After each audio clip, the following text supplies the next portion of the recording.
Fui a una nueva ginecóloga para una revisión de mi embarazo. Se quedó mirando la pantalla del ecógrafo y luego me miró, pálida. ¿Quién fue el médico que llevó sus revisiones anteriores? Mi marido, doctora. También es ginecólogo. Necesito hacerle algunas pruebas de inmediato. Este objeto que estoy viendo no debería estar ahí, dijo la doctora, alarmada. Me quedé en shock.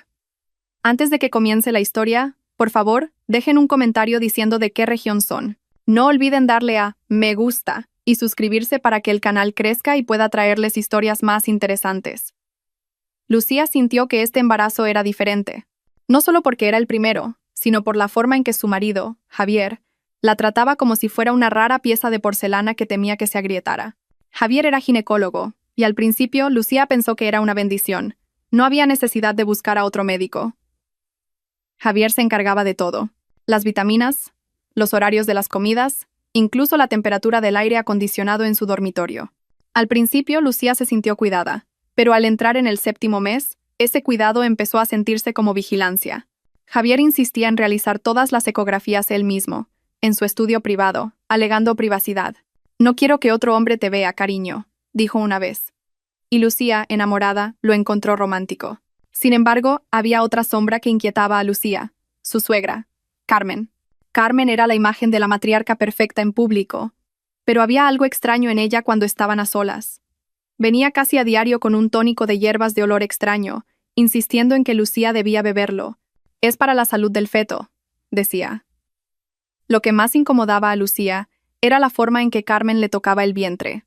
No era el toque de una abuela cariñosa, sino algo que se sentía como una tasación. «Me pregunto cuánto valdrá este activo del nieto», murmuró Carmen una tarde, sus ojos fijos en el vientre de Lucía con una fría concentración. «Es nuestro activo más valioso».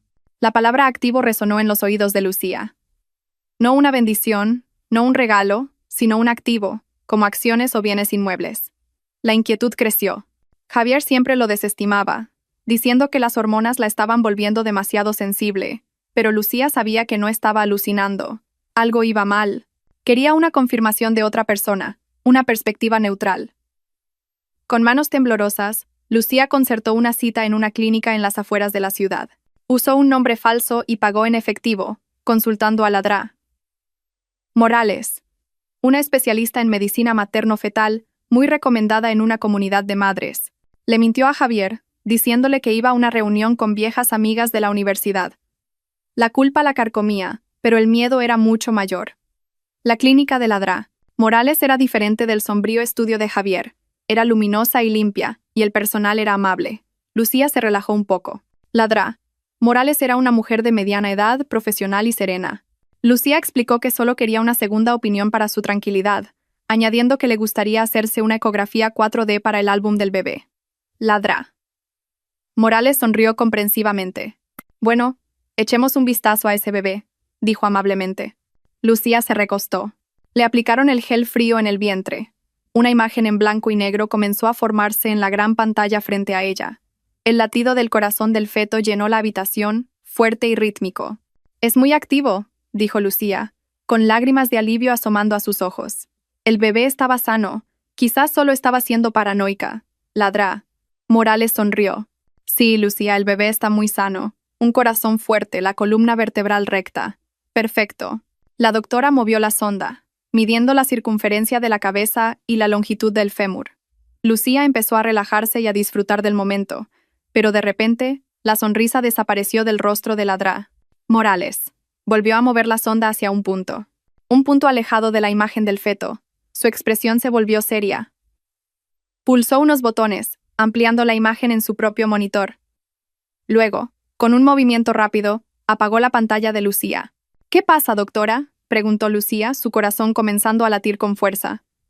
«¿Está bien nuestro bebé?». «Su bebé está bien», respondió la Dra. Morales, pero su voz era tensa. Dejó la sonda de la ecografía y miró fijamente a Lucía. Un silencio sofocante llenó la habitación. «¿Quién fue el médico que la examinó anteriormente?», preguntó la Dra. Morales, en voz baja pero firme. Lucía estaba desconcertada por el repentino cambio de ambiente. «Mi marido, el doctor Javier, también es ginecólogo, y su madre Carmen me ha estado ayudando mucho». La Dra. Morales guardó silencio. Volvió a mirar su monitor, como si no pudiera creer lo que estaba viendo. Parecía pálida. Se levantó de su asiento, con las manos temblando ligeramente. Lucía, dijo, su voz ahora alarmada y urgente. Necesito hacerle algunas pruebas de inmediato. Un análisis de sangre completo y programaré una resonancia magnética lo antes posible. Lucía empezó a entrar en pánico. ¿Por qué, doctora? ¿Qué es? ¿Es cáncer? ¿Un tumor? La doctora negó rápidamente con la cabeza. No, no es eso. No sé exactamente qué es. Pero este objeto que estoy viendo no debería estar ahí. No pertenece al interior de su útero. ¿Qué objeto, doctora? Por favor, explíqueme. Lucía se sentó, a pesar del gel de la ecografía que aún tenía en el vientre. Un frío más intenso que cualquier gel le recorrió la espalda. Ladrá. Morales respiró hondo, tratando de contener su alarma por el bien de su paciente. Giró el monitor hacia Lucía. Su bebé está sano. Mire aquí, dijo, señalando la imagen del feto acurrucado pacíficamente. Pero aquí. Movió la imagen, señalando un punto cerca de la pared uterina de Lucía, bastante cerca del feto.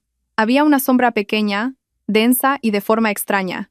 Tenía una forma muy precisa, casi como una pequeña cápsula metálica, en marcado contraste con el tejido biológico que la rodeaba. ¿Qué es eso?, susurró Lucía, horrorizada. Ese es el problema. No lo sé, dijo Ladrá. Morales con franqueza. Definitivamente no es parte de su anatomía. Tampoco es ningún dispositivo médico que yo conozca. No es un DIU, no es un implante. Es un cuerpo extraño, Lucía. Un objeto artificial. Lucía se quedó mirando la sombra. Nunca he tenido una cirugía. Nunca me han puesto nada. Eso es lo que me preocupa, dijo Ladrá. Morales. Apagó el ecógrafo. Su marido, Javier, es ginecólogo. No hay forma de que se le haya pasado esto por alto en las ecografías. Es bastante obvio si sabes qué buscar. Esas palabras golpearon a Lucía. Si sabes qué buscar, significaba que Javier sabía. Su atención, su prohibición de ver a otros médicos. Todas las ecografías que él mismo había hecho no eran para proteger su privacidad, sino para proteger ese objeto. Necesito una muestra de su sangre, dijo Ladrá. Morales, ya en modo profesional. Quiero comprobar si hay marcadores de inflamación, metales pesados liberados en su torrente sanguíneo, y necesitamos esa resonancia magnética, pero tenemos que ser muy cuidadosos. Ladrá. Morales miró a Lucía directamente a los ojos. No debe, bajo ninguna circunstancia, mencionar esto a su marido o a su suegra. ¿Pero por qué? Porque si su marido sabe de esto, y se lo ha estado ocultando, podría estar usted en grave peligro. No sé cuál es el propósito de este objeto, pero fue colocado ahí deliberadamente. Debemos asumir el peor de los casos. Ladrá. Morales programó la resonancia magnética de Lucía en un hospital diferente, bajo un nombre falso, con el pretexto de una consulta nutricional. Le sacó sangre y la envió a casa. Actúe como si nada hubiera pasado, le advirtió la doctora. Observe a su marido, escuche. No delate su miedo. El viaje a casa fue una pesadilla. Lucía condujo aturdida. Cada pequeña patada del bebé parecía ahora un recordatorio del otro invasor dentro de su cuerpo, el activo. ¿Se refería Carmen a esto? Cuando Lucía llegó a casa, ya era de noche. La casa estaba en silencio. Javier aún no había vuelto del trabajo. Tampoco estaba Carmen. Lucía se duchó rápidamente, lavándose los restos del gel, tratando de calmar los latidos de su corazón. Tenía que actuar con normalidad. Javier llegó tarde, con aspecto cansado. Le dio un beso en la frente. ¿Cómo estuvo la reunión? Bien, cariño. Vinieron bastantes personas, respondió Lucía, esforzándose por sonar casual. Javier sonrió, pero su sonrisa no llegó a sus ojos. No te canses demasiado. Recuerda que llevas una carga preciosa. Esa noche Lucía no pudo dormir. Se acostó de espaldas a Javier, fingiendo estar dormida. Sintió cada uno de sus movimientos. Alrededor de las 2 de la madrugada, Javier debió pensar que estaba profundamente dormida. Salió de la cama en silencio, casi sin hacer ruido. Lucía contuvo la respiración. Javier cogió su teléfono y salió de la habitación, cerrando la puerta con cuidado. Lucía esperó unos segundos antes de deslizarse fuera de la cama. Abrió la puerta una rendija. Javier no había ido lejos. Estaba de pie frente a su estudio privado, arriba, con la puerta ligeramente entreabierta. Lucía pudo oír su voz, un susurro tenso. Fue a ver a otro médico, mamá. Susurró Javier. El corazón de Lucía se detuvo. Sí, solo una ecografía 4D barata. Dijo que quería ver la cara del bebé. No, ella no sospecha nada. Es demasiado tonta para sospechar. Hubo una pausa. Javier escuchaba a la persona al otro lado de la línea. Lucía sabía exactamente quién era. Carmen. Claro, ya lo comprobé anoche mientras dormía, continuó Javier, ahora con un tono de irritación en su voz. No te preocupes, la posición del objeto sigue siendo segura. El embarazo no lo ha desplazado. Todo está estable. Otra pausa. Sí, mamá, lo extraeré yo mismo durante el parto. Haré que todo parezca una complicación normal. Después, podremos encargarnos del resto. Javier soltó una risa ahogada. Por supuesto, todavía tengo los documentos de la herencia de Ricardo Fuentes. Nada ha cambiado. Todo va según tu plan. Lucía se tapó la boca para ahogar un grito. El objeto, el parto, los documentos de la herencia de Ricardo Fuentes. Su padre.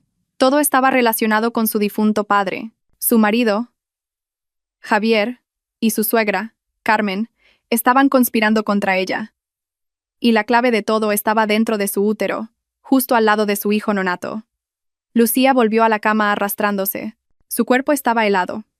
A pesar del aire sofocante de la habitación, se subió las sábanas hasta la barbilla. Sus ojos estaban fijos en la puerta cerrada. Detrás de esa puerta, en su estudio, su marido acababa de confirmar sus peores temores. No era solo un marido infiel. Era un conspirador, un mentiroso y, quizás, un futuro asesino. Y trabajaba para su madre. Los documentos de la herencia de Ricardo Fuentes. Su padre. ¿Qué tenía que ver todo esto con su padre, fallecido hacía mucho tiempo? Ricardo Fuentes había sido un hombre de negocios de éxito, pero nunca había ostentado su riqueza. Vivía modestamente, y Lucía siempre había creído que su herencia consistía únicamente en esta casa y fondos suficientes para su educación. Obviamente, estaba muy equivocada. Lucía se obligó a respirar de forma regular. No podía dejar que Javier supiera que estaba despierta. Cuando Javier volvió a la habitación 15 minutos después, se movió en silencio, como un depredador. Lucía sintió el peso en el colchón cuando se acostó. Podía sentir el aliento de su marido en la nuca, regular y tranquilo. Estaba durmiendo junto a un monstruo, y el monstruo dormía profundamente. La mañana trajo un nuevo tipo de terror. ¿Cómo podría actuar con normalidad? ¿Cómo podría dejar que Javier la tocara, le diera sus vitaminas, le sonriera? Pero tenía que hacerlo. Su vida, y la vida de su bebé, dependían de ello. Sonrió durante el desayuno y se tragó las vitaminas que Javier le dio. Luego, las vomitó en silencio en el baño. Necesitaba salir de esta casa. Necesitaba respuestas. La única persona que podría saber algo era la hermana de su difunta madre, su tía Marta. Tía Marta era una mujer sencilla y tímida que siempre se había mantenido a distancia de Lucía después de la muerte de Ricardo. Lucía siempre había pensado que era porque a su tía le incomodaba su riqueza. Ahora, Lucía sospechaba que era porque sabía algo. Lucía esperó a que Javier se fuera al hospital. «Tengo una cirugía, puede que llegue tarde», dijo, besándola en la frente. Lucía resistió el impulso de limpiarse sus labios de su piel. Tan pronto como el coche de Javier desapareció, Lucía se apresuró. No se atrevió a llevar su teléfono, temiendo que Javier la estuviera rastreando. Cogió las llaves del coche y condujo hasta la casa de su tía Marta en las afueras de la ciudad. La casa era pequeña, con un jardín cuidado que contrastaba con su propia casa grande y fría. Tía Marta se sorprendió al ver a Lucía, embarazada, en su puerta. «Lucía, Dios mío, ¿qué pasa? Tía, necesito hablar contigo. Es muy importante». Tía Marta la hizo pasar y le preparó un té con manos temblorosas. «Estás pálida como un fantasma». «¿Javier te ha hecho daño?» Lucía no esperaba esa pregunta. «¿Nunca te gustó Javier?» Tía Marta desvió la mirada. «No es eso. Es solo la forma en que te mira. Como tu padre solía mirar a tu madre». Lucía estaba confundida, pero no tenía tiempo. «Tía, no tengo mucho tiempo. Necesito saber sobre mi padre y una mujer llamada Carmen». La taza de té de tía Marta tembló tan violentamente que el té se derramó. La dejó con un ruido sordo. Su rostro estaba más pálido que el de Lucía. «¿Por qué dices ese nombre?», susurró, con los ojos desorbitados por el terror. «No deberías. Es tu suegra. Por eso estoy aquí. Tía, por favor. Carmen es la madre de Javier». «¿Qué sabes?». Tía Marta dejó escapar un suspiro tembloroso y comenzó a llorar, un sollozo bajo y reprimido.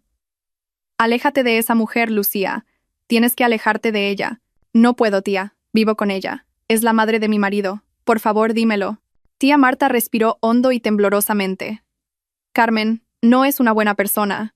Hace años, antes de que tu madre muriera, era la asistente personal de tu padre, Ricardo Fuentes. Era muy inteligente, muy capaz, pero también astuta. Tu padre confiaba mucho en ella. ¿Qué pasó? Estaba obsesionada, no con tu padre, sino con su fortuna. Tu padre. Ricardo era un buen hombre, pero también paranoico. Escondió su fortuna en todas partes. No confiaba en los bancos. No confiaba en nadie. Tía Marta continuó. Una noche, tu padre encontró a Carmen en su estudio, intentando abrir su caja fuerte personal. No la caja fuerte normal, sino la que contenía sus libros de contabilidad secretos de activos. Tu padre se enfureció. La despidió en el acto. ¿Eso es todo?, preguntó Lucía. No. Carmen no lo aceptó. Amenazó a tu padre. Yo estaba en la habitación de al lado. La oí gritar: ¿Me humillas, Ricardo? Tu fortuna debería haber sido mía. Algún día la conseguiré. De una forma u otra, me llevaré todo lo que tienes. Lucía guardó silencio. Los documentos de la herencia de Ricardo Fuentes. Carmen había estado planeando esto durante décadas. Tía, dijo Lucía en voz baja. La herencia de mi padre. ¿Qué sabes de ella? Javier y Carmen seguían mencionándola. Tía Marta miró a Lucía con lágrimas corriendo por sus mejillas. Tu padre era un excéntrico, Lucía. Después de la muerte de tu madre, se volvió aún más paranoico. Dijo que tenía que proteger su legado. Creó un testamento muy extraño. Dijo que su herencia principal, valorada en miles de millones de euros, no se podía acceder sin una llave especial. ¿Qué llave? ¿Dónde está? No lo sé. Solo dijo que la escondió en el lugar más seguro del mundo, dentro de su tesoro más querido, algo que la gente nunca robaría porque no sabrían que estaba allí. Lucía miró su vientre. Mi bebé. Tía Marta negó rápidamente con la cabeza. No, querida, no tu nieto. Esto fue mucho antes de que te casaras. Tía Marta miró a Lucía con horror, como si acabara de darse cuenta de algo. Lucía, cuando tenías unos 15 años, ¿tu padre te llevó a una clínica privada en el extranjero? Había dicho que era para un procedimiento médico menor, algún tipo de nueva vacuna. El recuerdo golpeó a Lucía. Recordaba la clínica en Suiza. La habían anestesiado por completo. Su padre dijo que era para fortalecer su sistema inmunológico. Este objeto que estoy viendo no debería estar ahí. Lucía se tambaleó. Dios mío, tía, el objeto, está dentro de mí. Tía Marta dejó escapar un pequeño grito. Él lo implantó en ti. Tu propio padre implantó la llave dentro de su hija. Y Carmen lo sabía, susurró Lucía. Por eso hizo que Javier se convirtiera en ginecólogo. Para casarse conmigo, para dejarme embarazada. Lucía agarró el brazo de su tía. ¿Qué hago? Planean quitármelo cuando dé a luz. Tía Marta estaba en pánico. Tienes que ir a la policía. ¿Y decirles qué? ¿Que mi marido es demasiado atento? ¿Que mi padre implantó algo en mi cuerpo? Pensarán que estoy loca. Lucía sabía que necesitaba más que una simple historia. Necesitaba pruebas. Y necesitaba un aliado poderoso. Tía. Piensa. Mi padre debe haber dejado otras pistas. ¿Quién era su abogado? No lo sé. Cambiaba de abogado constantemente. No confiaba en nadie. Piensa de nuevo, tía. Debe haber habido uno. Tía Marta cerró los ojos con fuerza, tratando de recordar. Espera, había uno. Lo mencionó una sola vez. No era un abogado corporativo, era joven. Un novato en ese entonces. Tu padre dijo que era el único hombre honesto que había conocido. El único que no estaba cegado por el dinero. Su nombre era Alejandro Vargas. Sí, Alejandro Vargas. Tu padre dijo que solo Vargas podía ejecutar su testamento secreto. Solo él sabía cómo funcionaba. Alejandro Vargas, repitió Lucía. Tengo que encontrarlo.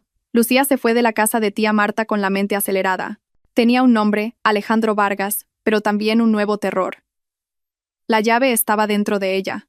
Su propio padre la había puesto allí, convirtiéndola en una caja fuerte andante, un objetivo para cualquiera lo suficientemente codicioso como para desear su fortuna. Y ahora, el lobo ya estaba en su casa.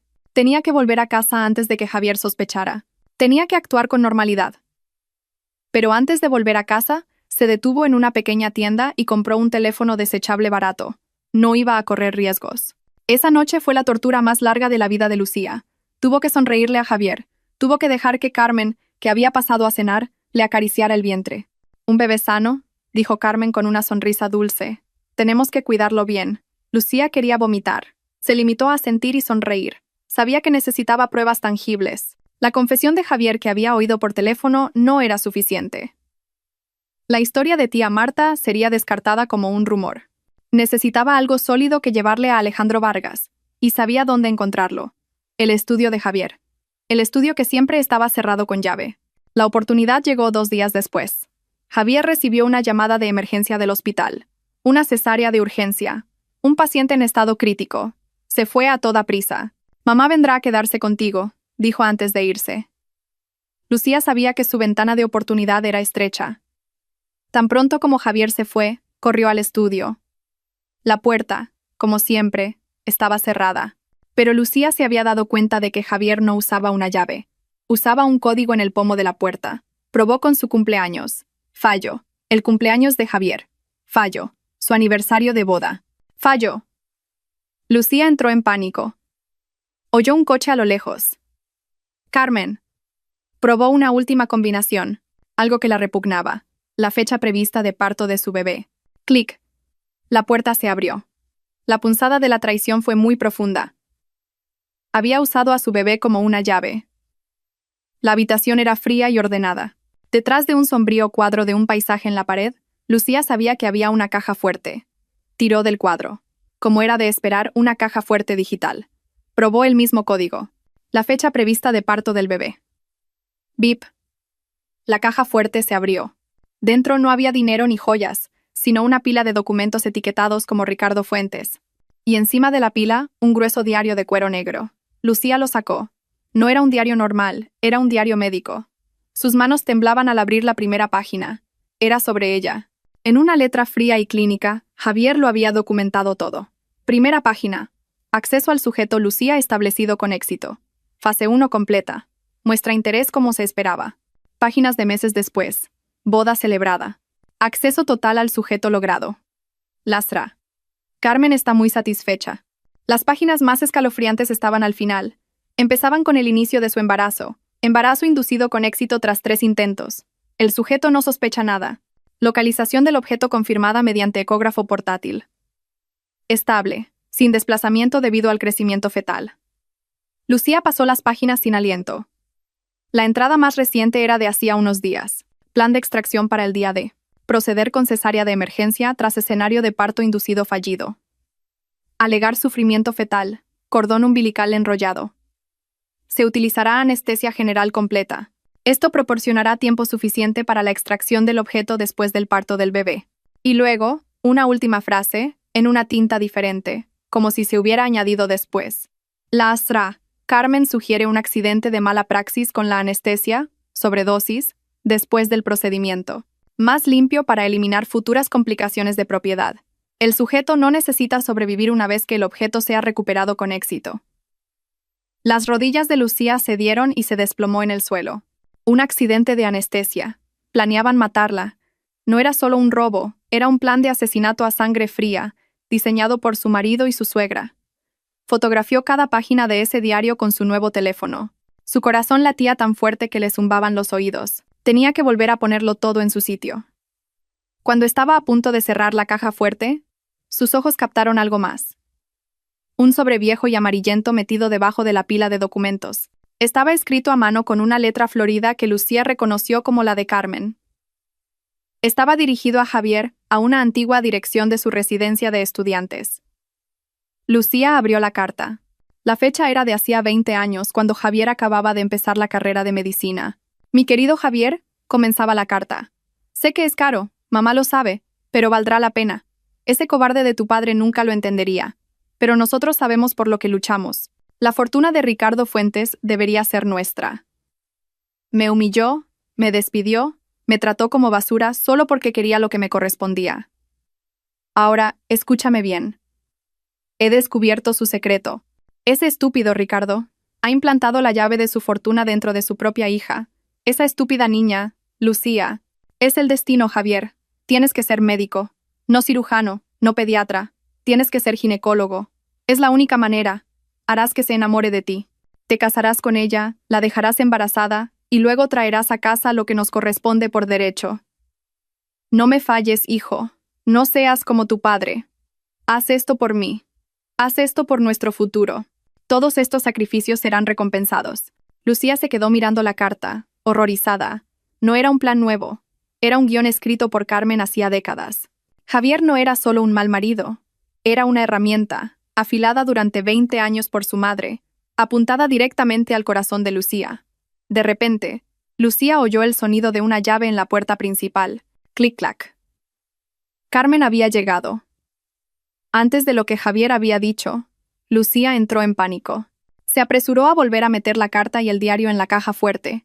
La cerró y volvió a colocar el cuadro. Salió corriendo del estudio, cerrando la puerta con el mismo código. Llegó al salón, sin aliento, justo cuando Carmen entraba con bolsas de la compra. Vaya, Lucía, la dulce sonrisa de Carmen se desplegó. ¿Por qué jadeas así, querida? Como si hubieras estado corriendo. Lucía tragó saliva, forzando una sonrisa en su rostro tenso. Sus manos temblaban violentamente a su espalda. Oh, no es nada, suegra. La voz de Lucía sonaba extraña incluso para sus propios oídos. De repente tuve un antojo de algo ácido. Iba a la cocina. ¿Por qué has venido tan pronto? Se le hizo un nudo en la garganta. Carmen estaba de pie en el umbral, su sonrisa como una máscara de porcelana amable. Te traje tu caldo de pollo favorito, dijo, levantando una bolsa de la compra. Gracias, suegra, respondió Lucía, apenas audible. Podía sentir la mirada de Carmen desnudando cada uno de sus movimientos, buscando cualquier señal de ansiedad. La mano de Lucía, agarrando el teléfono barato en el bolsillo de sus pantalones de estar por casa, estaba húmeda de sudor. Tenía que actuar con normalidad. Sabía que se le acababa el tiempo. El diario de Javier y la carta de Carmen eran la prueba de un crimen perfecto, pero esa prueba no serviría de nada si acababa muerta en una mesa de operaciones. Tenía que salir de esa casa. ¿Pero cómo? Carmen ahora la seguía como una sombra, durmiendo en la habitación de al lado con el pretexto de ayudar, vigilando cada bocado de comida que entraba en la boca de Lucía. Lucía sabía que no podía simplemente huir. La atraparían. Necesitaba un plan, una distracción y un aliado externo. Pensó en Ladrá. Morales.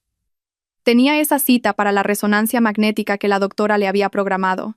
Era su única razón legítima para salir de casa sin Javier, pero la cita era dentro de 3 días. No estaba segura de tener tanto tiempo. Esa noche, después de que Carmen se durmiera en la habitación de al lado, Lucía se escabulló al baño. Cerró la puerta con llave, abrió el grifo a toda potencia y se sentó en el suelo frío. Sacó su teléfono barato. La cobertura en el baño era mala, pero consiguió enviar un único mensaje de texto a Ladrá. Morales. Él lo sabe. Su madre también. No me dejarán ir. Planean matarme durante el parto. Necesito salir ya. La respuesta llegó 5 minutos después, que parecieron una eternidad. Mantén la calma, Lucía. No entres en pánico. Adelanta tu cita de resonancia a mañana por la mañana. Dile a tu marido que es una recomendación de tu anterior médico para una revisión pélvica. Ven a la dirección que te envío. No vuelvas a casa. Tendré un equipo preparado. Tenemos que hacer que esto parezca médicamente legítimo. Apareció una nueva dirección. No era el hospital donde trabajaba Ladrá. Morales. Era una clínica privada y discreta. Lucía borró los mensajes. Un problema resuelto. Ahora el segundo. Alejandro Vargas. Tenía un nombre, pero no una cara ni un número. No podía buscarlo en internet. Estaba segura de que Javier y Carmen estarían vigilando su actividad en la red. Entonces recordó algo. El estudio de su padre. El verdadero estudio de Ricardo Fuentes, en la casa de invitados del fondo. Era un lugar al que ni Javier ni Carmen entraban nunca. Probablemente pensaban que la habitación estaba llena de trastos y malos recuerdos. Pero Lucía sabía que su padre lo guardaba todo. En las horas previas al amanecer, mucho antes de que Javier o Carmen se levantaran, Lucía fue a la casa de invitados. La habitación olía a polvo, a papel viejo y a madera. En las imponentes estanterías, entre gruesos libros de negocios, Lucía encontró lo que buscaba, una gruesa agenda de cuero. La abrió con manos temblorosas. Bajo la V lo encontró. Vargas, Alejandro, Bufete Vargas, asociados. Había un número de oficina y un número personal. Lucía fotografió el número con su teléfono barato. De repente, oyó pasos en el pasillo. Su corazón se le subió a la garganta. Lucía, cariño, era la voz de Javier. ¿Qué haces aquí a estas horas? Hay mucho polvo aquí. No es bueno para el bebé. Lucía escondió rápidamente el teléfono a su espalda. Solo echaba de menos a papá. susurró, usando la verdad como una mentira. De repente quería ver sus cosas. Javier la estudió por un momento, su mirada clínica evaluándola, y luego sonrió. La sonrisa falsa que Lucía conocía también. Vuelve a la cama. Necesitas descansar. Mañana tienes esa resonancia magnética, ¿verdad? Me lo dijiste anoche. Lucía se quedó helada.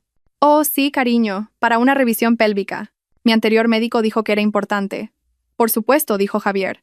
Buena idea. Mamá te llevará. Tengo una cirugía importante mañana que no puedo cancelar. La sangre de Lucía se heló. Carmen la llevaría. Esto era un desastre. Su plan de escape se estaba desmoronando.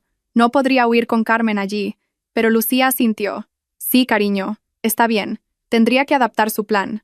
Mañana sería el día de su huida, de una forma u otra. Por la mañana, Lucía se preparó. Su mente trabajaba a toda velocidad. Carmen ya la esperaba en el coche. Lucía fue al baño una última vez. Sacó su teléfono. Sabía que solo tenía una oportunidad. Le envió un mensaje de texto a Alejandro Vargas a ese número personal. Soy Lucía, la hija de Ricardo Fuentes. Mi vida está en peligro. Mi marido Javier y su madre Carmen intentan matarme por la herencia de mi padre. Tengo pruebas. Voy de camino a la clínica futura en la calle de las Rosas ahora. Por favor, no tengo a dónde más ir. Rastré este teléfono. Lo envió, luego apagó el teléfono y lo escondió dentro de su zapato. El viaje a la clínica fue horrible. Carmen no paraba de hablar de lo feliz que estaba de tener pronto un nieto. Lucía se limitó a asentir. Su corazón latía tan fuerte que temía que Carmen pudiera oírlo. Llegaron a la clínica. Era pequeña y discreta, muy diferente de un gran hospital. Carmen miró el edificio con recelo. ¿Por qué aquí? ¿Por qué no en un hospital grande? Es una clínica especializada en resonancias magnéticas para embarazadas, suegra. Es más seguro, repitió Lucía, usando la excusa que le había dado Ladrá. Morales. Lucía entró, una enfermera la recibió. Lucía, por favor, cámbiese. Su suegra puede esperar aquí. Iré con ella, dijo Carmen bruscamente. Lo siento, señora, dijo la enfermera con firmeza. Reglas estrictas. No se permiten acompañantes en los vestuarios ni en la sala de resonancia magnética debido a la radiación. Carmen parecía furiosa, pero no podía discutir con los procedimientos médicos. Se sentó en la sala de espera, con los ojos fijos en la puerta por la que Lucía había desaparecido. Lucía entró en el vestuario. Ladrá. Morales ya la estaba esperando dentro. «Lo has conseguido», susurró la doctora. «Está ahí fuera. No me dejará ir», dijo Lucía en pánico. «No vas a salir por la puerta principal». Ladrá. Morales señaló otra puerta detrás de un armario. «Esa es la salida de personal. Hay un coche esperando. Ahora dame tu teléfono. Lo dejé en casa». «Bien. Ahora date prisa. Solo tenemos 15 minutos antes de que empiece a sospechar». Justo cuando Lucía iba a moverse, la alarma de incendios de la clínica sonó a todo volumen. Un humo ligero comenzó a llenar los pasillos. Se oyeron gritos de pánico desde la sala de espera. La puerta del vestuario se abrió de golpe. No era Ladrá, Morales. Era Carmen. Sus ojos ardían de rabia. «¿A dónde crees que vas, pequeña traidora?», gruñó Carmen. Debió de haber activado la alarma ella misma. «Ladrá». Morales intentó intervenir. «Señora, ¿qué está haciendo? Esto es un hospital». Carmen empujó a Ladrá. Morales contra una pared. «Cállate. Esto es un asunto de familia». Agarró el brazo de Lucía. «¿Te crees muy lista? Nunca escaparás de mí. Javier está esperando en la parte de atrás. Sabíamos que intentarías algo. Todo esto era una trampa. Javier no tenía ninguna cirugía. Sabían que intentaría huir. Le habían tendido una trampa. Vamos a hacer esa operación ahora mismo», dijo Carmen, arrastrando a Lucía por un pasillo trasero. Lucía luchó. «Suélteme, por favor, intentan matarme», gritó Lucía con todas sus fuerzas. Llegaron a la salida trasera. No había una ambulancia esperando, sino una furgoneta negra. Javier estaba de pie junto a ella. Su rostro era frío e inexpresivo. Sostenía algo. Un paño de cloroformo. «Te dije que no vendría tranquilamente», le dijo Javier a su madre. Los dos agarraron a Lucía. Ella luchó, pateó y mordió, pero sus fuerzas la abandonaron. Javier empezó a llevarse el paño a la cara. Alto ahí, una voz tranquila pero autoritaria cortó el caos. Javier y Carmen se congelaron. Al final del callejón, un hombre con un traje impecable estaba de pie con calma. No estaba solo. Detrás de él había 2 agentes de policía uniformados. «¿Quién eres tú?», gritó Javier, todavía sujetando a Lucía. Soy Alejandro Vargas, dijo el hombre. Soy el abogado del difunto Ricardo Fuentes, y represento a mi clienta, ella. Señaló a Lucía, quien acaba de informarme de que ustedes dos están intentando secuestrarla. Carmen se rió. Tonterías. Esta chica es la esposa de mi hijo. Está histérica, probablemente enferma. Podría ser, dijo Alejandro. Pero su enfermedad tuvo la casualidad de enviarme una copia completa de este diario médico. Alejandro levantó su teléfono, mostrando las fotos que Lucía había enviado de las páginas del diario de Javier, y también una copia de la carta del plan de asesinato que escribió hace 20 años, Sra Carmen. Los rostros de Javier y Carmen se pusieron pálidos como la cera. Recibimos la llamada de Lucía, continuó Alejandro, su voz ahora gélida, y rastreamos el teléfono. Pero también recibimos un paquete de emergencia de la DRA, Morales con todas las pruebas médicas, incluidos los resultados de la resonancia magnética del objeto en el útero de mi clienta. La DRA. Morales salió de detrás de los policías, con el rostro tenso pero decidido. Javier, dijo Alejandro, como médico, sabe lo que es la negligencia médica. Pero como conspirador, acaba de cometer un error fatal. Lo escribió todo. Los dos policías se adelantaron. Javier, Carmen, están arrestados por intento de asesinato, conspiración para secuestrar y conspiración para cometer fraude. Javier soltó a Lucía. Sabía que había terminado, pero Carmen no. Con un grito animal, se abalanzó sobre Lucía, ya sin importarle el bebé ni la llave. Si yo no puedo tenerlo, tú tampoco. Pero era demasiado tarde. La policía ya la tenía sujeta. Javier se quedó quieto, derrotado por su propia arrogancia. Lucía se tambaleó, casi cayendo. Alejandro la sujetó. Lucía, dijo suavemente, soy Alejandro Vargas, el abogado de su padre. Ya está a salvo. Lucía miró al hombre, luego a la DRA. Morales. Sus aliados habían llegado. Lo había conseguido. Y en ese preciso momento, sintió un dolor agudo en el vientre. No era por el agarre de Carmen. Esto era diferente. Miró a la DRA. Morales con ojos aterrorizados. Doctora, creo que he roto aguas. Lucía se agarró el vientre. Un dolor agudo, que no tenía nada que ver con el miedo, le desgarró el cuerpo. El líquido amniótico le empapó las piernas, formando un charco en el sucio suelo del callejón. El bebé venía. Ahora, en medio del caos, con su marido siendo arrestado y esposado, Carmen vio el charco a los pies de Lucía. Sus ojos llenos de odio se transformaron de repente en una concentración aterradora. «El bebé», gritó. «La llave, van a ser». Empezó a forcejear con una fuerza inhumana, arrastrando al oficial que la sujetaba. «Javier, coge al bebé, coge la llave». Javier, por el contrario, estaba paralizado, su rostro pálido no por el arresto, sino al ver a Alejandro. Había visto su diario en el teléfono de Alejandro. Como un manipulador experto, sabía cuándo el juego había terminado. El frío cálculo en sus ojos mostraba que ya había abandonado el plan y estaba empezando a calcular su sentencia. Pero Carmen no. Para ella, no había terminado. «Cobarde», le escupió a su hijo. «Después de todo lo que he sacrificado, cógelo. Ya basta». La voz tranquila de Alejandro cortó el aire. «Oficiales, llévenselos al coche. Sáquenlos de esta zona». El segundo oficial ayudó a su compañero, arrastrando a una Carmen todavía gritando y a un Javier dócilmente mortal. Al pasar junto a Lucía, Carmen la miró con puro odio. «Esto no ha terminado, Lucía. Nunca disfrutarás de esa herencia. Me pudriré en la cárcel, pero me aseguraré de que sufras». Javier no dijo nada. Se limitó a mirar a Lucía, sin remordimiento en sus ojos. Solo un vacío frío, que de alguna manera era mucho más aterrador que la rabia de su madre. «Lucía», la voz de la DRA. Morales la devolvió a la realidad. La doctora ya estaba arrodillada frente a ella, ignorando el caos a su alrededor. Su profesionalidad se había hecho cargo. «Lucía, escúchame. Estás en shock y estás de parto. Las contracciones están llegando demasiado rápido. Duele», gimió Lucía, apoyándose en Alejandro. «El estrés extremo lo ha provocado. No podemos dar a luz aquí». La DRA. Morales miró su pequeña clínica. «Y no podemos volver allí. No es estéril ni está equipada para esto». Miró a Alejandro. «Tenemos que llevarla a un hospital principal, ahora mismo». Alejandro asintió. «Llamaré a una ambulancia». «No hay tiempo», dijo la DRA. Morales. «Mira el intervalo de sus contracciones. 2 minutos. Va a ser rápido. Usa ese coche de policía que se los llevó. Que pongan las sirenas». Alejandro pensó rápido. Demasiado arriesgado. No sabemos si tienen a alguien más fuera.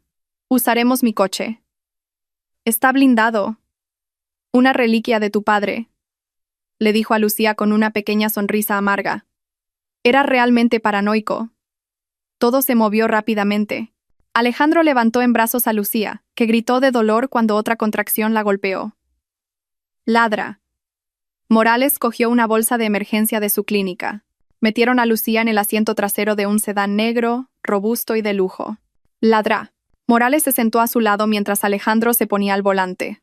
¿A dónde?, preguntó Alejandro. Al hospital de Nuestra Señora. Mi equipo está esperando allí. Les dije que era una emergencia VIP. El coche aceleró, abriéndose paso entre el tráfico. Para Lucía, el viaje fue una neblina de dolor y miedo. Cada bache del coche se sentía como un cuchillo. Tengo miedo, doctora, sollozó Lucía agarrando la mano de Ladra. Morales. You see. ¿Y si esa llave, ese objeto, le hace daño al bebé cuando salga? Ladra. Morales tomó la cara de Lucía entre sus manos, obligándola a mirarla. Lucía, escúchame. Has pasado por un infierno. Has derrotado a 2 monstruos. Ahora viene la parte difícil, pero no estás sola. Concéntrate en tu respiración, concéntrate en tu bebé. Yo me preocuparé por ese maldito objeto. ¿Entendido? Tu único trabajo ahora mismo es dar a luz. Déjame el resto a mí. Esas palabras firmes calmaron a Lucía. Ella asintió. Cerró los ojos y se concentró. Llegaron a la entrada de urgencias del hospital. Un equipo de enfermeras y una camilla estaban esperando. Fue una operación fluida y profesional, todo lo contrario al caos de la clínica. Lucía fue llevada inmediatamente a una sala de partos privada preparada. Alejandro se quedó fuera de la puerta, coordinando con la seguridad del hospital. Nadie entraba en esa planta sin su autorización. Lucía fue conectada a los monitores. El ritmo cardíaco del bebé era fuerte, pero sus contracciones eran increíblemente intensas. Ladra. Morales examinó a Lucía. Dilatación completa. Lucía, tu cuerpo sabe lo que tiene que hacer. Es hora de empezar a empujar. Lucía miró a Ladra. Morales. Estaba a salvo de Javier. Estaba a salvo de Carmen. Ahora tenía que enfrentarse al último desafío que su padre le había puesto en el útero hacía décadas. Empuja, Lucía. Empuja. La voz de Ladra. Morales era el único ancla de Lucía en un mar de dolor. Lucía empujó con todas las fuerzas que le quedaban. Su cuerpo se arqueó en la cama. La sala de partos estaba llena de actividad concentrada. Una enfermera le secaba el sudor de la frente. Otra vigilaba el ritmo cardíaco del feto. No puedo más, susurró Lucía sin aliento. Sí que puedes. Veo la cabeza. Una vez más, Lucía empuja con todas tus fuerzas. Lucía respiró hondo y, haciendo caso omiso del dolor ardiente y la presión inmensa, empujó con un grito que le desgarró el alma. Y de repente, toda esa presión desapareció, reemplazada por el sonido de un llanto fuerte, potente y lleno de vida. «¡Ya está aquí!», exclamó una enfermera. Lucía se desplomó hacia atrás, sin fuerzas. Lágrimas de alivio corrían por sus mejillas. Lo había conseguido. Su bebé estaba a salvo. Un niño sano. Lucía, la voz de Ladra. Morales era suave por primera vez. La doctora se encargó hábilmente del cordón umbilical antes de pasar al bebé, todavía cubierto de vérmix, al equipo de enfermeras pediátricas. Es perfecto. Lucía lloraba en silencio. Observó al equipo de enfermeras limpiar a su hijo, la razón por la que había luchado. Estaba sano. Pero Ladra. Morales no había terminado. Su rostro se volvió serio de nuevo. Miró a Lucía. Lucía, el bebé está a salvo. Ahora terminemos con esto. No te muevas. La placenta saldrá pronto. Y necesito comprobar ese objeto. Lucía estaba demasiado agotada para hablar. Se limitó a asentir. Ladra. Morales trabajó rápidamente. Después de que saliera la placenta, realizó un examen manual con sumo cuidado, utilizando al mismo tiempo una sonda de ecografía portátil para localizar el objeto. Bien, bien, murmuraba. No se ha movido. Está lejos del lugar de implantación de la placenta. Tu padre sabía lo que hacía. El objeto no estaba en la cavidad uterina, sino implantado en el miometrio, el músculo del útero. ¿Necesito cirugía?, preguntó Lucía débilmente. No es necesario, dijo Ladra. Morales, puedo sacarlo. Pero no ahora. Acabas de dar a luz. Tu cuerpo necesita recuperarse. Intentar sacarlo ahora sería demasiado arriesgado por la hemorragia. Lucía pareció decepcionada. Así que todavía está dentro de mí. Por ahora, dijo Ladra. Morales. Pero está inactivo. No representa ningún peligro para ti. De repente, la doctora se detuvo. Volvió a mirar la pantalla del ecógrafo. Espera, eso es extraño. ¿Qué? Dijo Lucía alarmándose de nuevo. Parece que hay una pequeña luz dentro del objeto. Está parpadeando, muy débilmente. Ladra. Morales amplió la imagen. Dios mío, el objeto se está activando. El nacimiento de tu bebé. El ADN de tu bebé debe haberlo activado. Justo en ese momento, la puerta de la sala de parto se abrió. Alejandro entró, flanqueado por 2 guardias de seguridad del hospital. Parecía urgente. Lucía, doctora, siento interrumpir, pero acabo de recibir una llamada del Banco Central de Suiza. Alejandro parecía a la vez confundido y tenso. ¿Qué? El testamento de Ricardo Fuentes acaba de ejecutarse automáticamente. Toda su fortuna, miles de millones de euros, acaba de ser transferida a una nueva cuenta a nombre de Lucía y sus descendientes. Ocurrió. Hace exactamente 3 minutos, señor. Alejandro miró su reloj. Ladrá. Morales miró a Alejandro, luego a Lucía, y luego a la pantalla del ecógrafo. Exactamente cuando nació su bebé. El nacimiento fue la llave, una llave biométrica. Lucía miró a su hijo, ahora limpio y envuelto en una manta, que una enfermera le acercaba. No era solo su bebé, era su libertador. La enfermera colocó al bebé sobre el pecho de Lucía. Lucía lo abrazó con fuerza. Hola, pequeño, susurró. Alejandro se acercó. Una sonrisa genuina se dibujó en su rostro. Felicidades, Lucía. Lo has conseguido. Eres una mujer rica, y tienes un hijo sano. ¿Pero qué pasa con Javier y Carmen? Preguntó Lucía. Se están ocupando de ellos. No verán la luz del día en mucho, mucho tiempo, dijo Alejandro. Todavía queda un problema, dijo Ladrá. Morales, guardando su equipo. Esa llave, ese objeto, todavía está dentro de Lucía y ahora está activo. No sabemos qué otras funciones tiene además de activar la transferencia. Alejandro se quedó mirando la cápsula parpadeante en la pantalla del ecógrafo. Creo que sí lo sé, dijo en voz baja. Su padre, Ricardo Fuentes. No era solo paranoico. Era un genio vengativo. ¿Qué quieres decir?, preguntó Lucía. Alejandro miró a Lucía seriamente. Lucía, no creo que ese objeto solo haya abierto una cuenta. Creo que ha estado grabando. ¿Grabando qué? Todo, dijo Alejandro. Durante años, cada conversación, cada amenaza, cada susurro. Ricardo Fuentes no solo le dio una herencia, le dio un arma y acabamos de activarla. El procedimiento para extraer el objeto se llevó a cabo 2 días después del parto de Lucía. No fue una operación importante, pero requirió una gran precisión. Ladrá. Morales contó con la ayuda de un cirujano torácico, acostumbrado a tratar con cuerpos extraños, para realizar el procedimiento mientras Lucía estaba bajo una ligera sedación. Alejandro esperaba fuera con una orden judicial que le autorizaba a tomar posesión del objeto como prueba. El procedimiento fue un éxito. Cuando Ladrá. Morales salió del quirófano, sostenía un pequeño vial estéril. Dentro había una cápsula metálica, del tamaño de un grano de arroz pero un poco más gruesa. Era de un color apagado, pero en su superficie parpadeaba una pequeña luz LED azul, indicando que el objeto seguía activo. Aquí está, dijo Ladrá. Morales, entregándoselo a Alejandro. La reliquia de Ricardo Fuentes. De ese genio loco. Lucía está bien, se está recuperando. Ahora, esto es asunto tuyo. Alejandro lo tomó con una mezcla de pavor y asombro. Inmediatamente lo llevó al mejor equipo de forencia digital del país. Lo que encontraron superó sus más descabelladas imaginaciones. El objeto era un dispositivo de grabación de audio activado biométricamente, diseñado para estar permanentemente activo, obteniendo energía del calor corporal y de los microimpulsos nerviosos. Y como Alejandro había sospechado, había estado grabando durante 15 años. Desde el día en que fue implantado en el cuerpo de Lucía a los 15 años, los datos de audio extraídos eran terabytes. La mayor parte eran sonidos triviales de la vida diaria de Lucía. Profesores dando clase, charlas con amigas, el sonido de películas. Pero Alejandro y su equipo se centraron en las grabaciones desde el día en que Lucía conoció a Javier. Y ahí encontraron oro. El juicio de Javier y Carmen fue noticia de primera plana.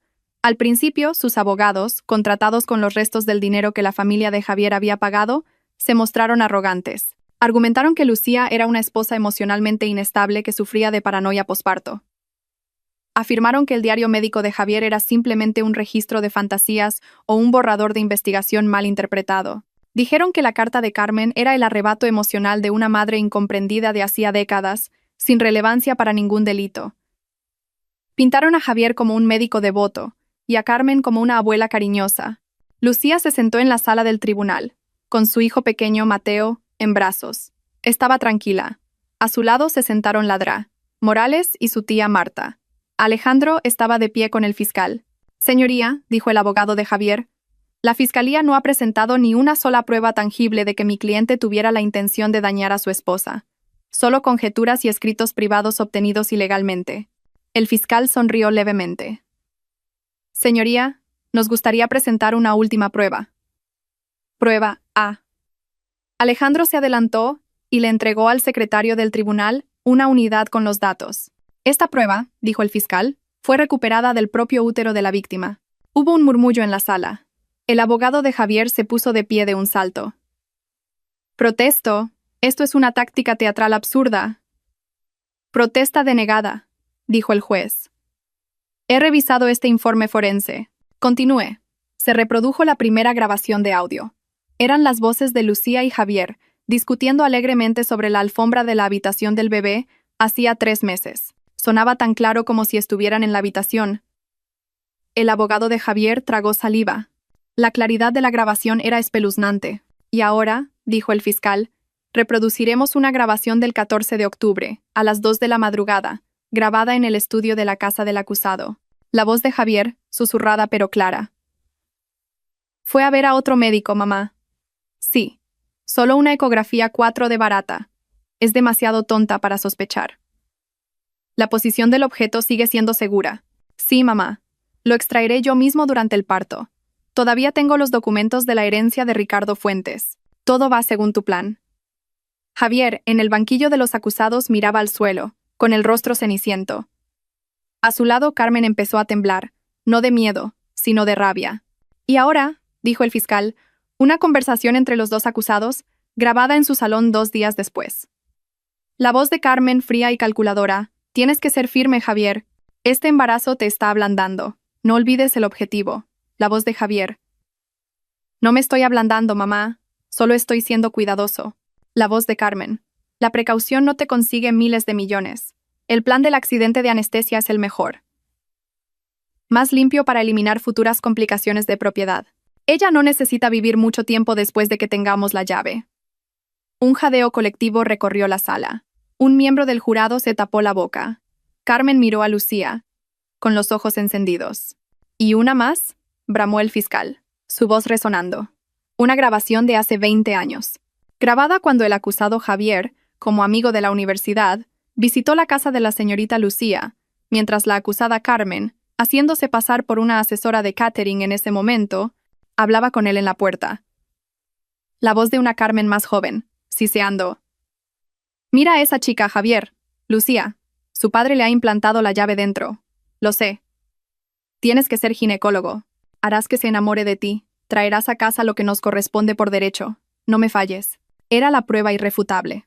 Décadas de conspiración, planes de asesinato, intenciones maliciosas, todo grabado gracias al genio paranoico de Ricardo Fuentes.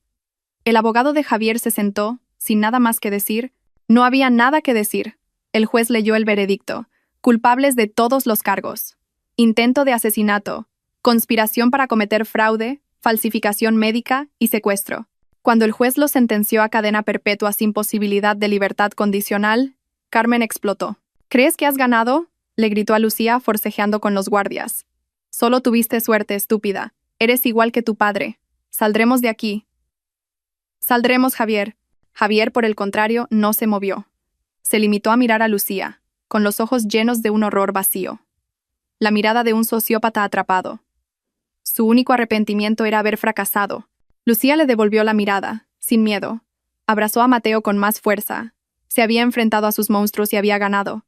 Se había hecho justicia legal. Ahora, era el momento de la justicia emocional.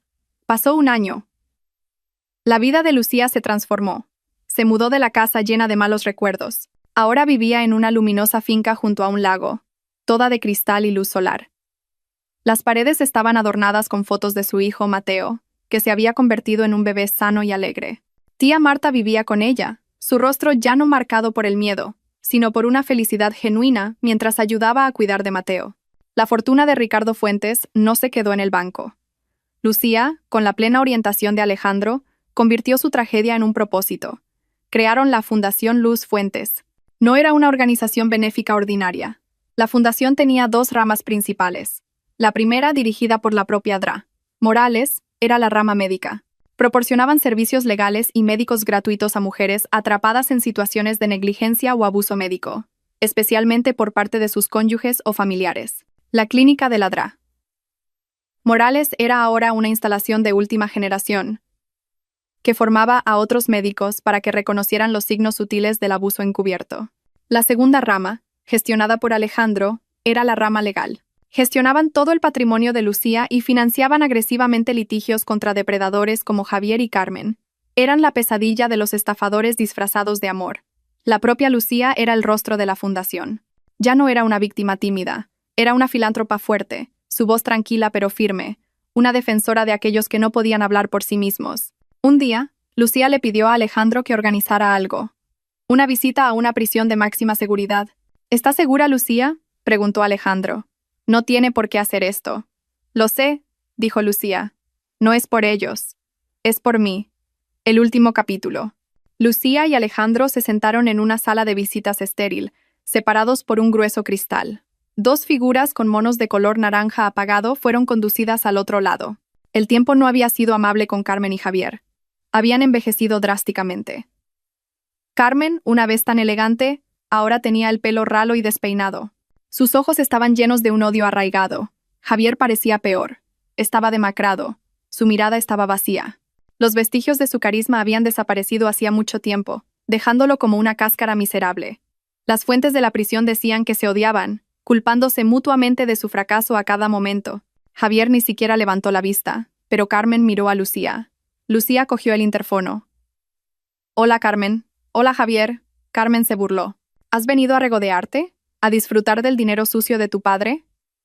Lucía sonrió débilmente. Le hizo una señal a Alejandro. Alejandro cogió el interfono de al lado. «Buenos días. Solo quería informarles a ambos de que el litigio civil ha concluido. Todos sus bienes personales, la casa de Carmen, las cuentas de ahorro de Javier, su pensión de médico, incluso los muebles de su antigua casa, han sido embargados como indemnización por daños y perjuicios». El rostro de Carmen se endureció. Sin embargo, continuó Alejandro, mi clienta, la señorita Lucía, es muy generosa. Los ojos de Carmen brillaron ligeramente, una estúpida esperanza de que Lucía les tuviera piedad. La señorita Lucía me ha ordenado, dijo Alejandro, que transfiera todos sus bienes embargados a la rama más reciente de la Fundación Luz Fuentes. La llamamos el Fondo Carmen Javier para las víctimas del fraude médico. Su dinero se utilizará para ayudar a las mismas personas que ustedes casi destruyeron. Fue el golpe de gracia. Era un karma perfecto. Javier finalmente levantó la vista, sus ojos mostrando un destello de horror. Carmen golpeó el cristal con el puño. «¡Zorra diabólica!», gritó. Lucía finalmente cogió su propio interfono, su voz tranquila cortando los gritos de Carmen. «Tenías razón en una cosa, suegra. Tengo mi activo más valioso». Sacó una foto de un sonriente Mateo de su bolso y la apoyó contra el cristal. «Esto. Algo que nunca podrás tocar». Miró a Javier, que miraba la foto como si estuviera hipnotizado. «Y tú, Javier», dijo Lucía en voz baja, «eras médico. Hiciste un juramento de no hacer daño. Lo perdiste todo, no por mi padre, sino porque te olvidaste de tu propio juramento. Fracasaste como médico, fracasaste como marido, y fracasaste como ser humano». Lucía se puso de pie, miró a Carmen por última vez. «Querías el legado de mi familia. Bueno, ahora no tienes nada». Lucía y Alejandro se dieron la vuelta. No miraron atrás. Salieron de esa sombría sala de visitas mientras Carmen seguía golpeando el cristal, y Javier finalmente bajaba la cabeza y comenzaba a llorar en silencio. Fuera, el sol era deslumbrante. Lucía respiró hondo el aire fresco. Era libre, era fuerte, estaba a salvo. Se subió al coche. En el asiento trasero, Mateo dormía profundamente en su silla de coche, con tía Marta sonriendo mientras lo vigilaba. Lucía le devolvió la sonrisa. Esta historia había terminado, y su nueva vida acababa de empezar.